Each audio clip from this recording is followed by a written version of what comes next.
Olá, comunidade empreendedora! Hoje temos uma experiência única pela frente. Nós vamos conduzir uma conversa franca, uma conversa direta e informativa com o nosso fundador e líder JW. Isso mesmo, estamos aqui para falar de bastidores, fazer uma retrospectiva e também traçar novos horizontes para 2024. Então, você fica com a gente porque essa participação será importante, será especial para você com certeza. Nós vamos então conversar com o JW, profissional de múltiplas competências, advogado, auditor, contador, mestre em administração, controladoria, planejamento tributário, especialista em direito tributário de indústria e comércio, especialista em direito tributário do agronegócio, especialista em auditoria e controladoria, especialista em finanças e negociações. Então, bem-vindo, JW. Vamos relembrar brevemente aí a história, essa realização de projetos de vida. Então, é um prazer, né, e ao mesmo tempo um desafio, o JW Cash, esse lançamento em que nós queremos levar conteúdo e principalmente uma experiência prática. E aí, de uma forma bem resumida, quem é o JW? Então, os negócios nos quais hoje eu participo, nós geramos mais de 300 empregos diretos e indiretos. São mais de 7.000 empresas atendidas em todo o Brasil. Nós já geramos mais de 8 bilhões de recuperação, planejamento tributário, para gerar mais emprego e renda para os nossos clientes.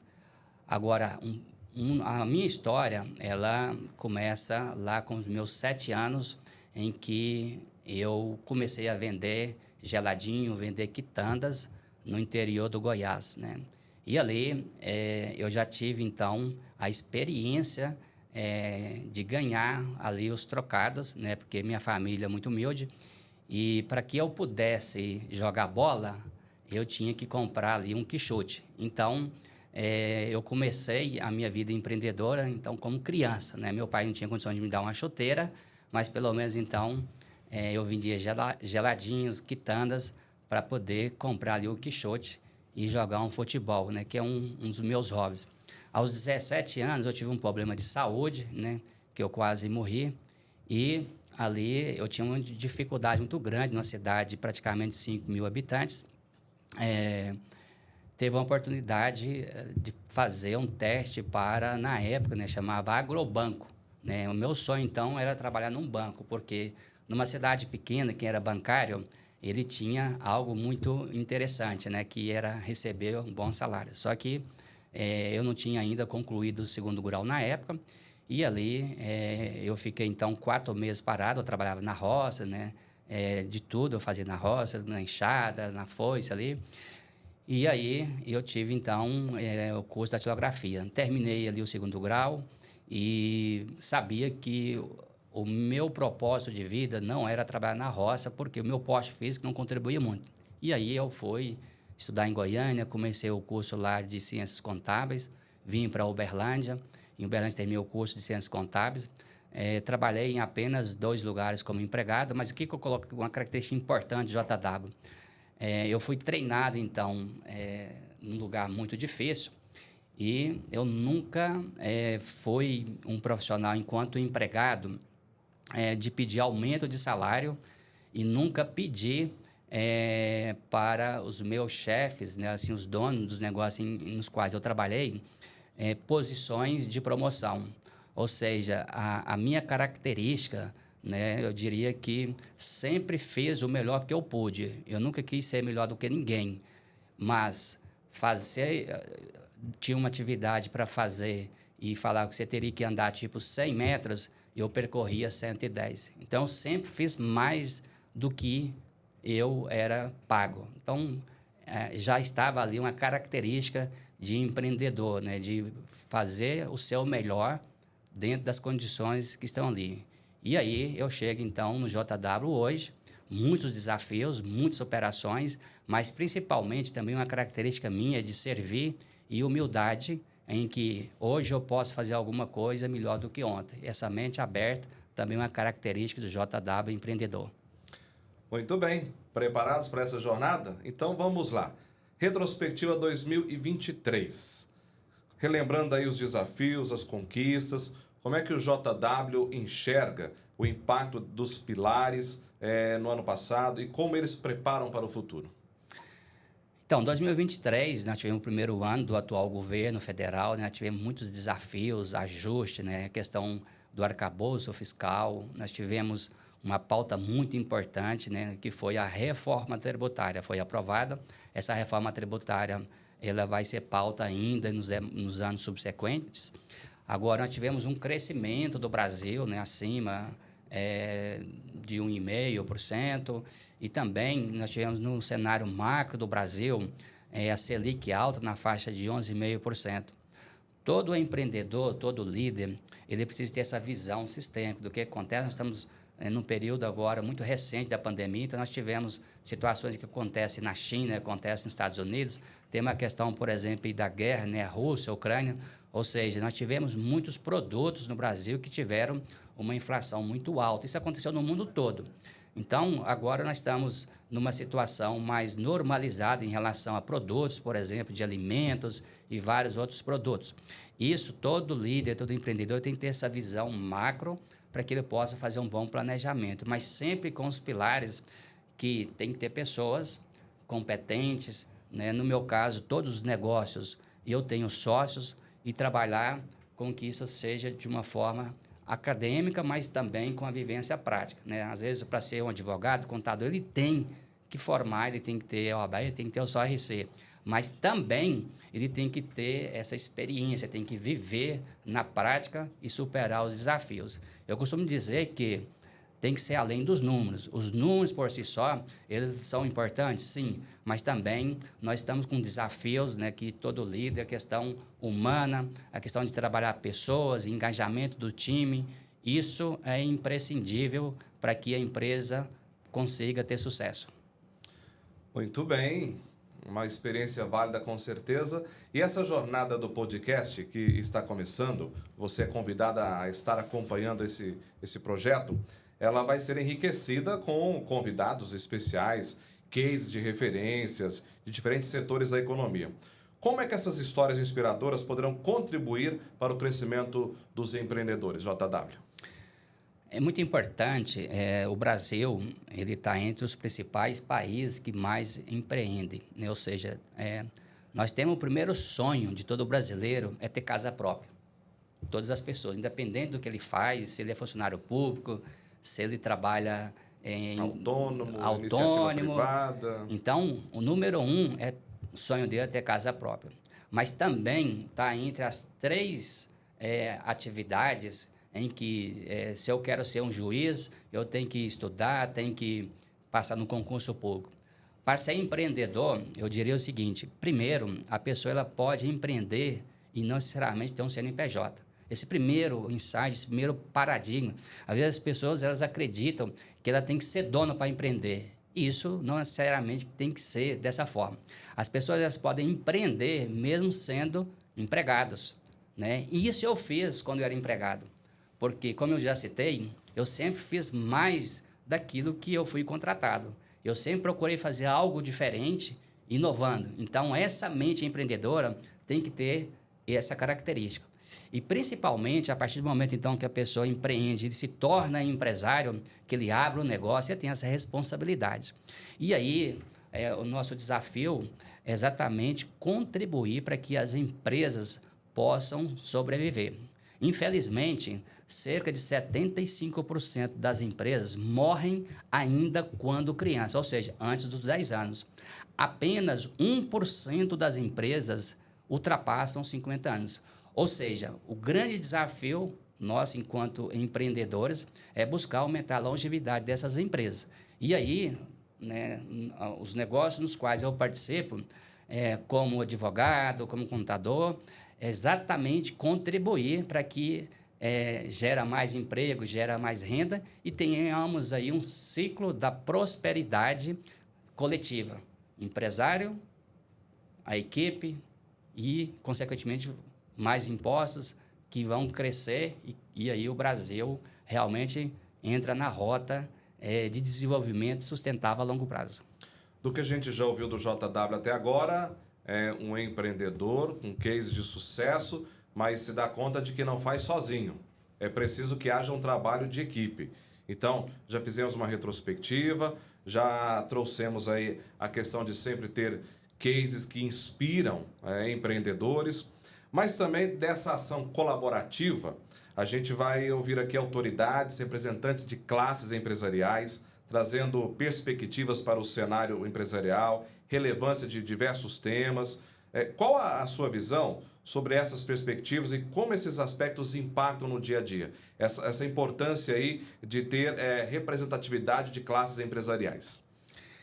Então, é muito importante, né, nós vamos escolher, né, participações especiais, porque às vezes o empresário ele vai vir aqui no podcast, né, do JW, ele vai trazer a sua experiência, né, geralmente líderes, seja do agronegócio, da indústria, do comércio, do serviço. Então, vamos ter participações de todos os setores.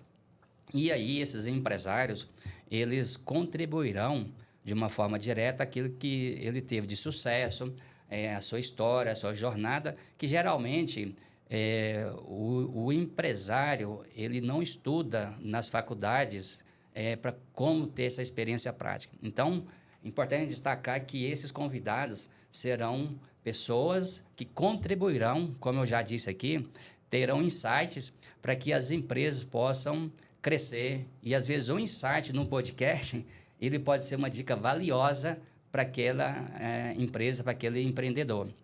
E também, né, alguns desses empresários serão presidentes de entidade de classe, né, no caso, seja entidade de classe a nível Brasil, né, e também entidade de classes locais e regionais. Essas entidades de classe hoje, a gente tem uma importância muito grande de alguns desafios. Por exemplo, eu já citei, a reforma tributária tem determinados ajustes para a reforma tributária que só vamos conseguir se nós trabalharmos juntos enquanto entidade de classe. Então, lá em Brasília, o setor mais forte dentro do Congresso hoje é a Frente Parlamentar do Agro, né, que são mais de 300 deputados. Então, com certeza, todas as entidades de classe que unirem, eles vão conseguir fazer mudanças que sozinhos não conseguirão. Então, a trajetória desses empresários aliados também com diretores, presidentes de entidade de classes, com certeza serão muito produtivos e levarão no novo patamar de crescimento e principalmente um conteúdo aqui no podcast, né, que não vai ter influência de terceiros, influência de mídia, de reportagem ou de dados em que a pessoa vai ter algum interesse. Não, é simplesmente levar a informação com mais simplicidade possível para que você entenda e, mais principalmente, que você mude a atitude no seu negócio. Bom, a gente falou agora há pouco também sobre a questão da retrospectiva de 2023, já estamos agora em 2024. Vamos falar um pouquinho dessa transição. Que mudanças nós esperamos e quais as metas, estratégias, do ano de sucesso, aprendizados de 2023 que com certeza valerão a pena em 2024? Então, em 2024, nós temos um tema muito importante a nível macro, né, que é a reforma administrativa. A reforma administrativa do Estado, né, o tamanho do Estado, governo federal, estadual, municipal, o problema do Brasil não é o quanto que arrecada de tributos, é como que ele investe, como que ele tem eficiência disso daí. Então, esse desafio, ele seria para todos nós, para todos os empresários, mas também para todos os trabalhadores, é um desafio coletivo, né? Então, esse propósito tem que ser atingido, que é a reforma administrativa. Eu costumo dizer que no Brasil, nós gostamos muito do futebol, né? Todo mundo gosta da seleção brasileira, né? Questão de outras questões que o Brasil é conhecido lá fora. Mas importante, além da pessoa gostar do futebol, ele também, né, ter a questão da educação financeira, a educação tributária, e nós entendemos que isso é o que vai ser a base de uma sustentação. Não existe nenhum país desenvolvido hoje no mundo se não trabalhar a questão da educação. Então, a educação ela tem que ser um pilar não só para 2024, Então, quando a gente fala em educação, a gente está falando em educação de ensino ali na escola. Nós estamos falando de uma educação da pessoa entender o que é finanças, ela entender o que é tributo, ela entender que isso vai impactar de uma forma direta na sua vida. Então, esse cenário 2024, e aí está um propósito do canal, que é exatamente levar esse tipo de conteúdo. Agora, nós também ainda, infelizmente, nós teremos uma inflação no Brasil, né, na casa aí dos seus 3%, 4%, a projeção da Selic, do juro, ainda na casa dos 11%, e principalmente essa questão que a política no Brasil, nós teremos nesse ano aí a questão de eleições, e todo ano que tem política, infelizmente, se gasta muita energia, se gasta muito dinheiro com isso. Então, nós estamos diante de situações em que são macros, né? E aí, essas situações macros, todo empreendedor, ele tem que ter esse planejamento estratégico de 2024, né? De forma que um crescimento médio previsto de 2,5%, no caso dos nossos negócios, por exemplo, né? Nós temos um desafio. Todos os nossos negócios nos quais eu participo, nós temos uma meta clara de buscar fazer um crescimento de 24%. Né? Então, isso é desafiador. Então, todo líder, todo empresário tem que ter metas, ele tem que ter, ao mesmo tempo que ela não seja muito fácil, mas também não impossível. Ela tem que ser desafiadora e que inspira as pessoas a conseguirem. E aí, nós estamos com esse desafio aqui para poder levar dados e informações com essas metas claras, mas principalmente você que está nos assistindo, tomar uma decisão, né? Que é exatamente ter o impacto daquilo que você conhece, né? Na sua família, nas pessoas que você convive, porque às vezes eu quero que o mundo faça transformações, mas às vezes eu não começo, né? Então, nós temos um projeto também dentro do nosso negócio que é ESG. Independente do tamanho do seu negócio, nós colocamos como desafio a responsabilidade social, a responsabilidade ambiental, a questão também da governança. Então, o ESG está dentro do nosso pilar de planejamento estratégico e de meta de crescimento para 2024. Mas isso, ESG, é algo que a empresa provoca no colaborador, mas que ele, depois na sociedade em geral, atue assim. Porque, veja bem, Ismael, às vezes, quando fala em meio ambiente, né, infelizmente no Brasil, as ONGs, ou às vezes, por exemplo, foi feita uma pesquisa com crianças, né, na faixa de 7, 8 anos, perguntando para ela, por exemplo, como que era produzido o leite. E elas responderam, a maioria, entendendo que o leite era produzido dentro do supermercado. Olha para você ver, educação. Né? Então, o que estão ensinando para as pessoas? Então, às vezes, hoje a mídia, né, as redes sociais, elas têm um poder de influenciar as pessoas. Às vezes, vem determinado influência aí, que tem 5 milhões de seguidores, 10 milhões de seguidores, ele vai lá e fala alguma coisa e ali está impactando toda aquela comunidade. Então, nós precisamos entender que ações simples, por exemplo, na minha casa, eu tenho uma meta todo ano. No ano passado foi plantado 2.023 árvores. Então, eu coloco isso para todo o time dos negócios, né? E esse ano é plantar 2.024 árvores.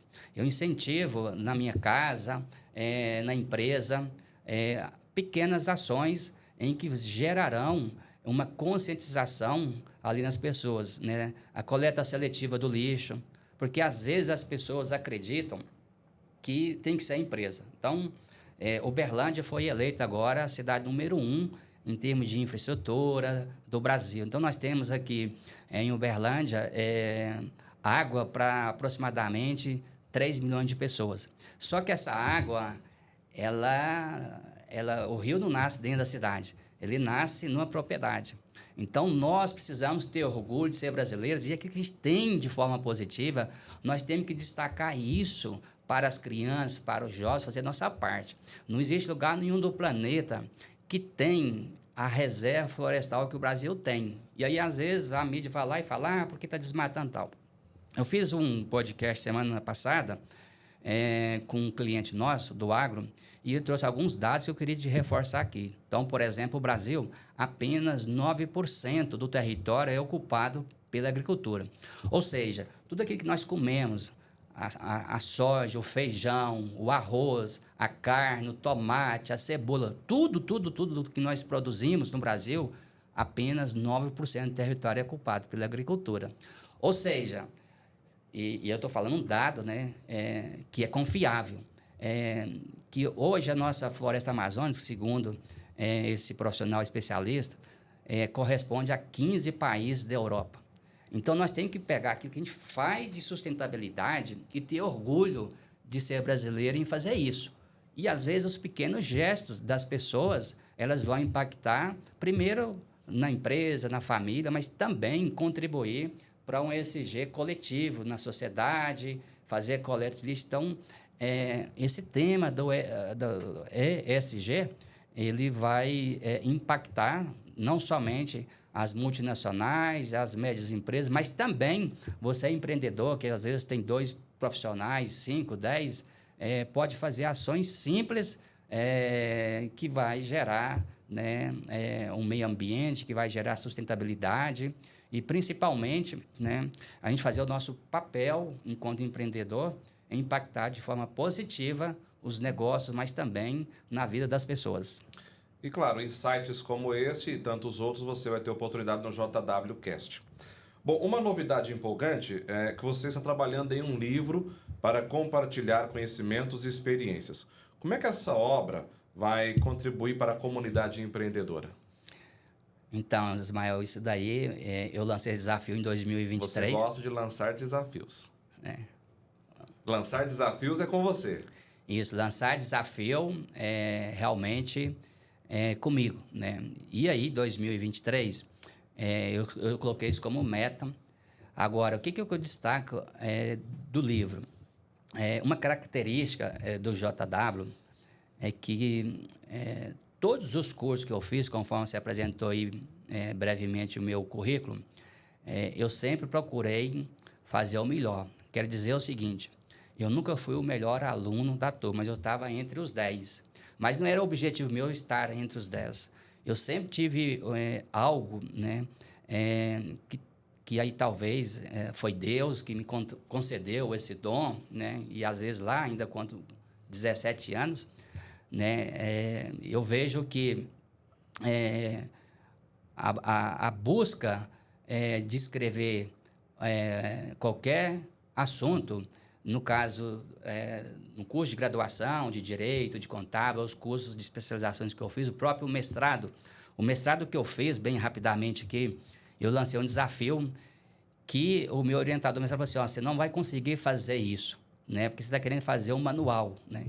E aí, eu lancei esse desafio, né, que era escrever algo que contribuísse para atender a exigência ali do MEC, mas também que tivesse o lado prático.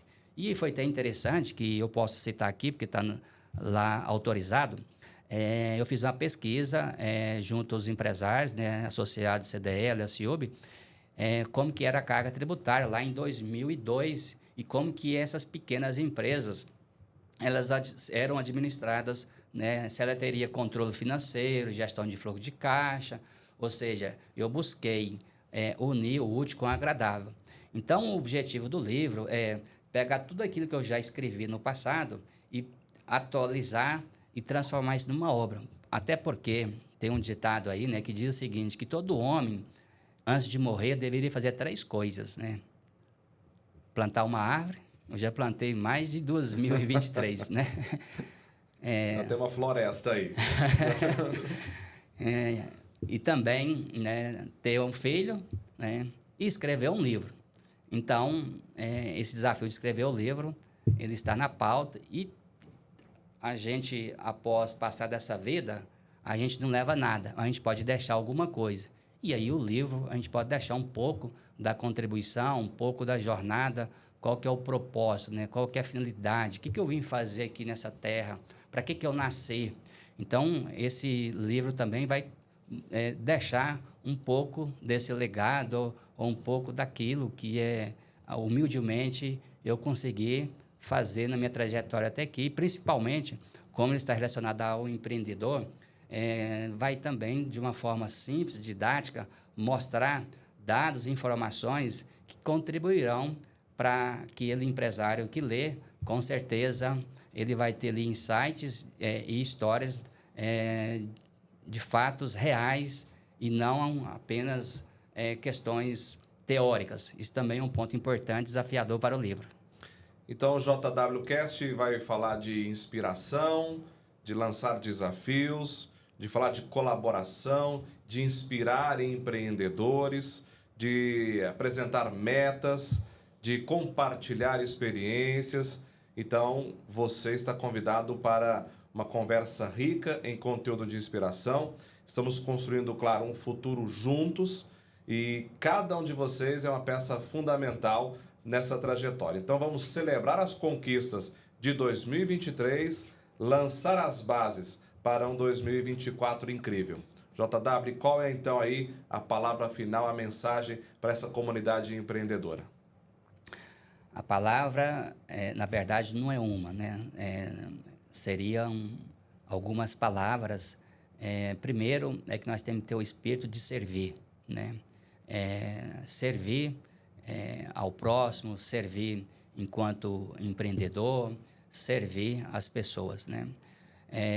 Também, o quanto antes você que nos assiste descobrir o seu propósito, por que você nasceu, porque, graças a Deus, eu nunca trabalhei para ganhar dinheiro. Eu sempre trabalhei para resolver problemas e para contribuir. O dinheiro, o resultado, ele é consequência. Então, isso eu tive essa revelação ou esse dom lá com os meus 17 anos. Então, também quero deixar essa mensagem, né? Não trabalhe por dinheiro. Descubra o que você tem de dom, porque cada um de nós temos algo especial.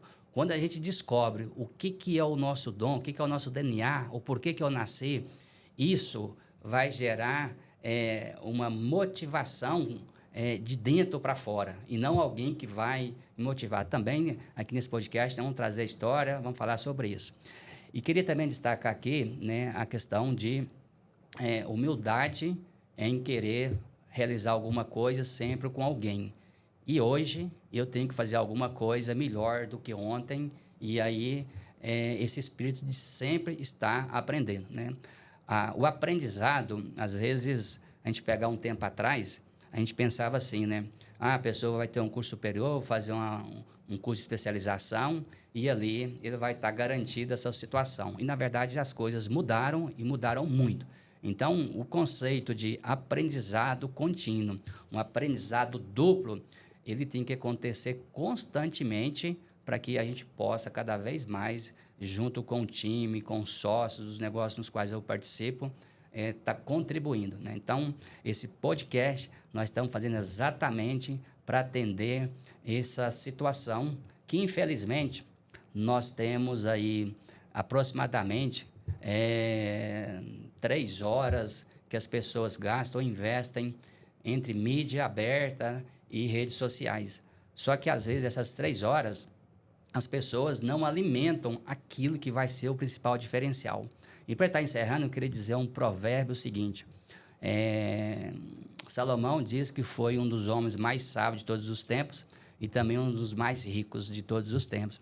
E ele diz que o sábio é aquele que aprende com os outros, mas às vezes o tolo, nem com seus próprios erros, ele muda.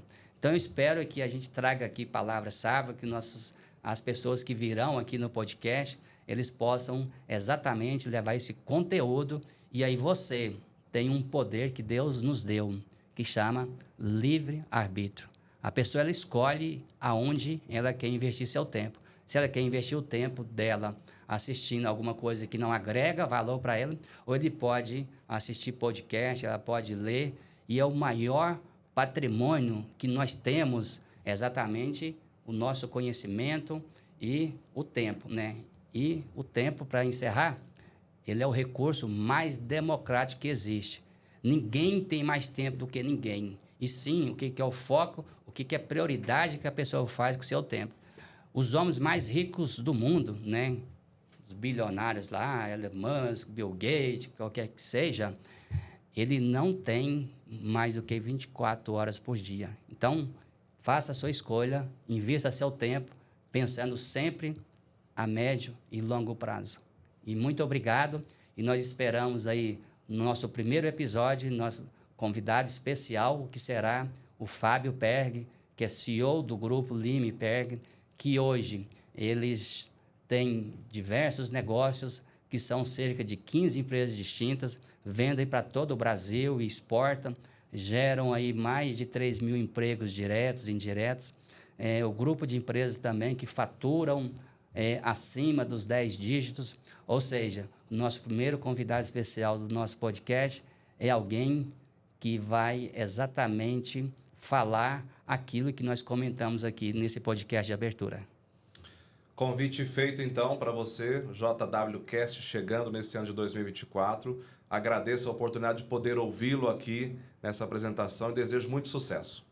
Muito obrigado também por você ter conduzido e eu espero que essa jornada nossa seja o início de uma parceria que geram frutos para você, para mim e principalmente para quem nos assiste. Muito obrigado. Um abraço.